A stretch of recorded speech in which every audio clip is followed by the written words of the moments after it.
The adventure begins in a small, remote village named Drifthollow, nestled deep within the shadowy confines of the Gloomwood Forest. The villagers are a superstitious lot, living in fear of the ancient ruins that lie deep within the forest, a place they call the Forsaken Crypt. It's said that the crypt holds the remains of an ancient necromancer, a powerful figure who once sought to conquer the land with an army of the dead. Recently, strange occurrences have been reported. Livestock has gone missing. Eerie lights have been seen in the forest at night, and those who venture too close to the crypt's entrance never return. The village elder, a frail but wise woman named Eldra, has called upon any brave soul to investigate these disturbances and put an end to whatever dark force may be rising. You play as Gavel, the half-orc rogue. He's a solitary figure, drawn to the crypt not just by the potential for wealth and power, but by a deep, almost magnetic pull, an attraction to the necromantic energy that lies within. Eldra has offered you a modest reward of gold for investigating the crypt, but more importantly, she offers knowledge. Rumors speak of a tomb hidden within the crypt that holds secrets of life and death, a tomb that could satiate your growing curiosity in necromancy. You stand at the edge of Gloomwood Forest, the dense canopy above filtering out most of the daylight, leaving the forest floor in a perpetual twilight. The air is thick with the scent of damp earth and decaying leaves. The path before you leads deeper into the woods towards the Forsaken Crypt. Your next steps. Investigate the village. You can ask around the village for more information or rumors before heading into the forest. Enter the forest. Begin your journey into the Gloomwood Forest, heading straight for the crypt. Prepare. Gather supplies. Visit the village blacksmith, or check in with Eldra for any last words of advice. What would Gavel like to do? Gavel decides to investigate the village. Gavel decides to spend a little more time in Drifthollow, gathering information before venturing into the Gloomwood Forest. The village is small, with only a few key locations of interest. 1. The Elder's Hut. Eldra's hut is at the center of the village. It's a simple, modest structure made of wood and stone. Eldra is known for her wisdom and knowledge of the old ways. Perhaps she has more to tell about the crypt or the necromancer. 2. The Tavern. The Rusty Lantern is the only tavern in Drifthollow. It's a place where the locals gather to share stories and rumors. The barkeep, Heron, is an older man with a knack for listening to what others overlook. The regular patrons might also have their own tales or warnings about the crypt. 3. The Blacksmith. The village blacksmith, Brun, is a burly, no-nonsense man. His forge is always burning, and he's known to craft sturdy weapons and tools. If anyone has heard tales of past adventurers or the dangers within the forest, it might be him. 4. The Market Square. Though small, the market square has a few vendors selling goods, basic supplies, trinkets, and the like. Mira, the herbalist, is often found here. She might have some useful items for your journey, or know of protective charms against dark magic. Where does Gavel go first? The Elder's Hut. Seek more knowledge from Eldra. The Tavern. Listen to the local gossip and rumors. The Blacksmith. See if Brun has anything useful to say or sell. The Market Square. Speak with Mira the herbalist or browse the vendors for supplies. What does Gavel do? Gavel goes to the Elder's Hut. Gavel makes his way to the center of the village where the Elder's Hut stands. The hut is modest, constructed of weathered wood with a thatched roof, its age evident in the worn stones lining the path. A faint smell of herbs and incense wafts through the air as Gavel approaches, the scent growing stronger as he pushes open the creaky wooden door. Inside, the hut is dimly lit, with a single oil lamp casting flickering shadows on the walls. Shelves filled with jars of dried herbs, old scrolls, and trinkets line the room. At the far end, seated at a small wooden table, is Eldra, the village elder. Her hair is silver and wispy, her eyes sharp and knowing, despite her frail appearance. She looks up as Gavel enters, her gaze piercing as if she can see right through him. Eldra speaks. "So, you've come to seek the truth of the crypt," Eldra says, her voice soft but firm. "I can sense the darkness within you, Gavel, but I also see the conflict. The crypt is not a place for the faint of heart. The necromancer who once dwelt there was no ordinary practitioner of dark arts. His name was Malgrath, and he sought to cheat death itself." She pauses, studying Gavel for a moment before continuing. "Rumor has it that Malgrath's spirit still lingers, bound to the crypt by unfinished business. Those who had ventured there speak of cold winds and whispers in the dark, if they return at all. But there's more you should know. The crypt is protected by ancient wards, designed to keep out the living. You'll need more than just steel and cunning to survive." Options for Gavel. Ask about the wards. What exactly are these wards, and how can Gavel bypass them? Inquire about Malgrath. What more can Eldra tell Gavel about the necromancer Malgrath? Request advice.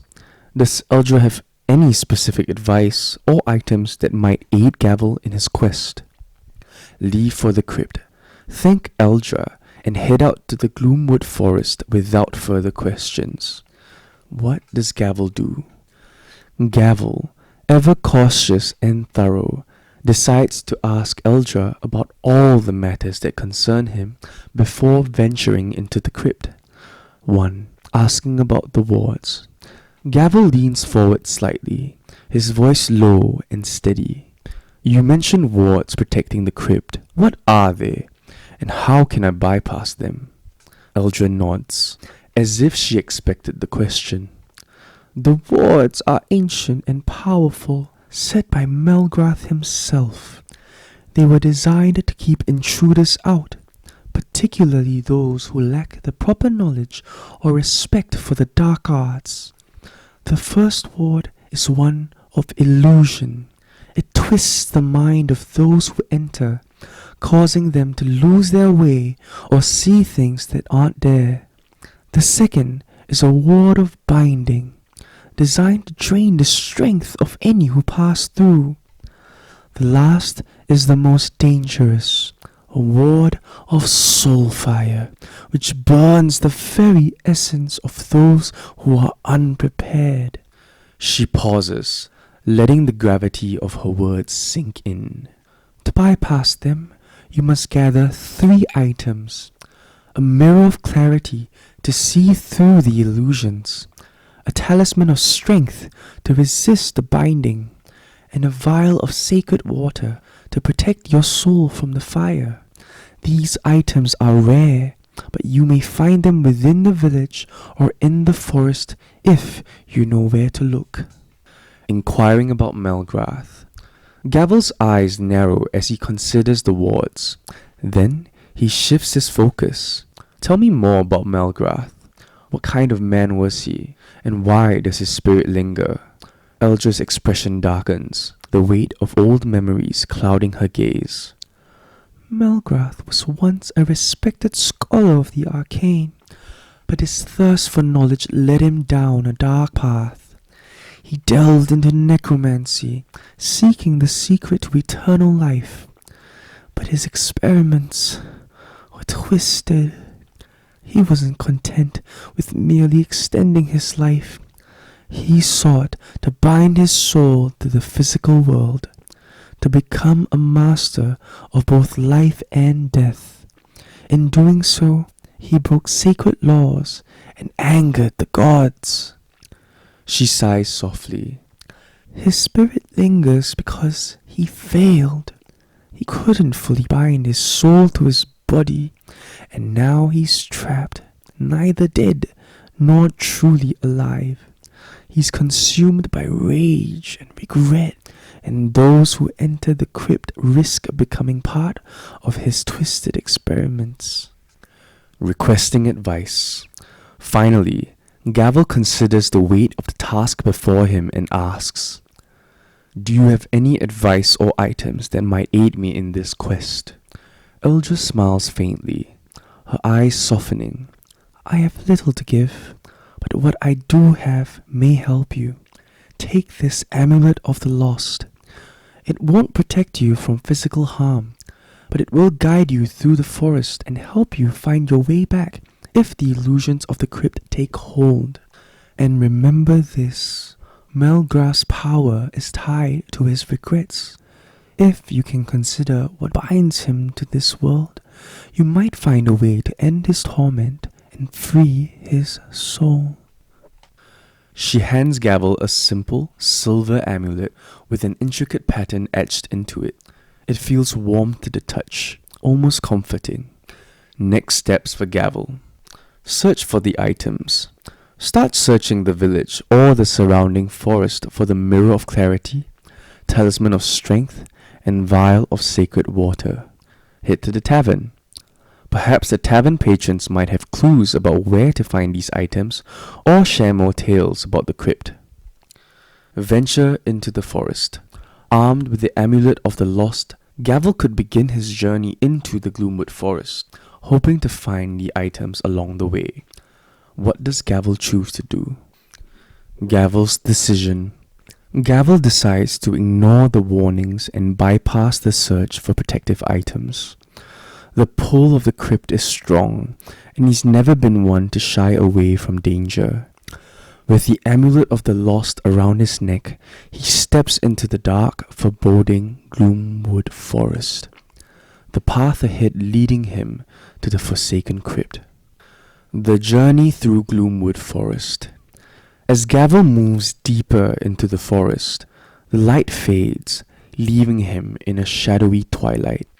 The trees seem to close in around him, their gnarled branches twisting like skeletal hands. The air is thick with tension, and the sounds of the forest are muffled, as if the very life of the woods is holding its breath. Encounter with the Illusion Ward. After what feels like hours of walking, Gavel suddenly finds himself in a clearing, a place he's certain he's never been before, yet it feels strangely familiar. In the center of the clearing is a stone altar, and on it lies a figure wrapped in a tattered cloak. As Gavel approaches, he recognizes the figure as a reflection of himself, but it's not entirely him. This version is twisted, with eyes hollow and lifeless. Option 1. Gavel can try to resist the illusion, recognizing it as a trick of the mind. Option 2. He can approach the figure, seeking to understand what it represents. Gavel's choice. Roll for Wisdom saving throw. Gavel tries to resist the illusion. Outcome. The roll is low. Gavel's mind struggles against the illusion, but the ward's power is strong. As he reaches out to the figure, its eyes snap open, and a wave of fear and disorientation rushes over him. The world spins, and suddenly, Gavel finds himself back at the edge of the forest, disoriented and unsure of how much time has passed. His confidence is shaken, and a sense of dread hangs over him. Pressing on. Despite the setback, Gavel pushes forward, determined not to be deterred. The forest seems to grow darker as he approaches the crypt. The air turns cold, and the shadows deepen, taking on unnatural shapes that seem to move just out of sight. Encounter with the Binding Ward. Finally, Gavel reaches the entrance of the Forsaken Crypt. The massive stone door is covered in ancient runes, glowing faintly with a sickly green light. As Gavel touches the door to push it open, the runes flare and he feels a sudden, crushing weight on his body. The Binding Ward is taking effect, draining his strength. Option 1. Gavel can try to push through the ward, using sheer willpower and strength to force the door open. Option 2. He can retreat, reconsidering his approach and perhaps seeking out the talisman he ignored earlier. Gavel's choice. Roll for strength saving throw. Gavel attempts to push through the ward. Outcome. The roll is moderate. Gavel grits his teeth and pushes with all his might. The door slowly grinds open, but the effort leaves him exhausted. He loses some health, equivalent to taking damage, and his stamina is significantly reduced. The crypt's dark interior beckons, but he's already weakened before stepping inside. Inside the crypt. The interior of the crypt is cold and damp. The air is thick with the scent of decay. Flickering torches along the walls cast eerie shadows, and the silence is oppressive. As Gavel moves deeper into the crypt, he hears faint whispers, growing louder with each step. The Soulfire Ward is near. Encounter with the Soulfire Ward. At the heart of the crypt, Gavel finds a massive chamber, the source of the whispers. A large, ancient tomb rests on a stone pedestal, glowing with dark energy. As Gavel approaches, the whispers turn into screams, and the air around him ignites with a ghostly blue flame. The Soulfire Ward. Option 1. Gavel can try to reach the tomb and seize it, enduring the pain of the soulfire. Option 2. He can attempt to flee, knowing that he might not survive the ward's effects. Gavel's choice. Roll for Constitution saving throw. Gavel attempts to endure the soulfire and reach the tomb. Outcome. The roll is low. The soulfire engulfs Gavel, the flames searing his soul. The pain is overwhelming, and he feels his strength ebbing away. He collapses to the ground, the world around him fading to darkness. Final fate. As the darkness closes in, Gavel's last thoughts are of regret, of the paths not taken, and the warnings unheeded. The crypt claims another soul, and Malgrath's spirit remains bound to this world, his torment unabated. End of the adventure. Gavel's journey ends here, a victim of his own recklessness and the cruel reality of the world he sought to conquer. But every end is a beginning. The world is vast, and its stories are many.